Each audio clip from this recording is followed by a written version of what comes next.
know that in many parts of the United States, you can start driving at just 15 years old? If you've ever watched American movies or TV shows, you've probably seen teenagers driving to school, going on dates, or picking up their friends. And maybe you thought, wait, aren't they too young to drive? I'm Jason, and this is Jason's Easy English, a podcast that helps you improve your English and learn about American culture with clear, understandable episodes in authentic, everyday language. Today, we'll be talking about how people get a driver's license in the United States. From the first permit at 15 years old, to learning with their parents, to the written and road tests, and even that famous photo at the DMV, the Department of Motor Vehicles. And just a quick reminder, if you enjoy this content, please don't forget to follow or subscribe on your favorite podcast platform. All right, let's go ahead and get started. So yes, those teenagers you see driving in American movies, in many cases, that's realistic. In many U.S. states, teenagers can apply for a learner's permit, which is a temporary license that allows them to practice driving at 15 or 16 years old. That surprises many people from other countries. A learner's permit means you can drive, but only with an adult in the car. Usually, that adult must be at least 21 years old and already have a driver's license. In the U.S., many teens learn to drive with their parents. There are professional driving schools, of course, but it's very common for a mom or a dad to sit in the passenger seat and say, "Whoa, slow down," or "check your mirrors." And that makes teenagers pretty nervous most of the time. In Brazil, the process is different. You have to be 18 years old to get a license, and driving school classes are required. In Mexico, for example, the age depends on the state, but in many places, you must also be 18 years old. So starting at 15 or 16 in the U.S. feels early compared to much of Latin America. Before getting the permit, students usually take a written test, which has a multiple-choice exam about traffic laws, a prova teórica, or el examen teórico. This test covers speed limits, rules about the road and safety, and the identification of road signs. To prepare for the written test, students study a driver's manual, which is an official book with the driving rules. Each state has its own manual because driving laws differ slightly from state to state and are controlled by state governments. When you go to take the test, you usually go to the DMV, which means Department of Motor Vehicles. Almost every American has a DMV story.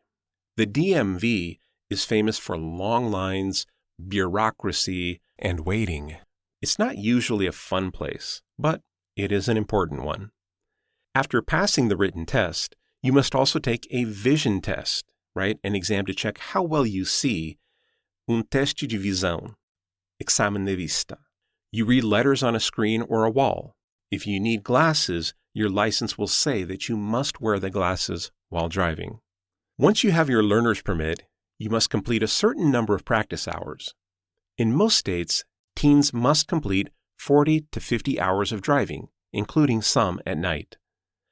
Parents often help their kids practice parallel parking, which is parking a car between two cars on the street.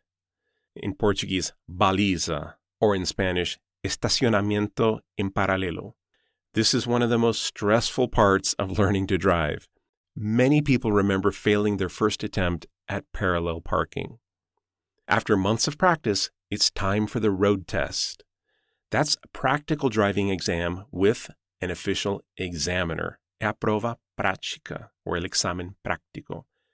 During the road test, you drive with a government examiner in the passenger seat. They check if you stop completely at stop signs, use your turn signals, and follow speed limits. And of course, you have to parallel park. If you pass, you officially get your driver's license. And yes, they take your photo right there at the DMV. That photo will stay on your license for years.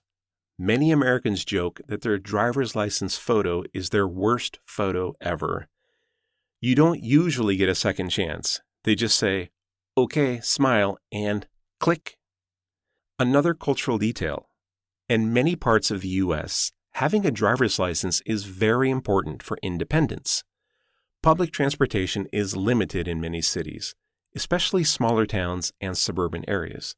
So driving is almost necessary for work, school, and daily life. And I've recorded a separate episode about why Americans drive everywhere. In big cities like New York, many people don't drive, but in suburban and rural settings, getting your license is almost a symbol that you're growing up and becoming an adult. It's a big moment for teenagers and for their parents too. Do you remember when you first learned to drive? Were you nervous? Excited? Maybe both? All right, I hope that explanation was interesting and understandable. But before I let you go, let's review the main points of today's episode. Today, we learned how getting a driver's license works in the United States. We talked about the learner's permit, which allows teenagers to practice driving with an adult. We discussed the written test based on the driver's manual and the experience of going to the DMV, the Department of Motor Vehicles. We also mentioned the vision test to check your eyesight and the road test, where an examiner evaluates your driving skills. And of course, we talked about practicing parallel parking, which can be one of the most difficult parts for new drivers.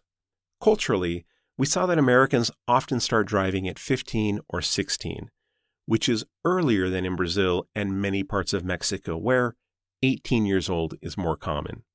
And we also learned that driving is closely connected to independence in much of the United States. All right, that's all I have for this lesson. I hope you were able to understand most of the episode and learn something new about American culture.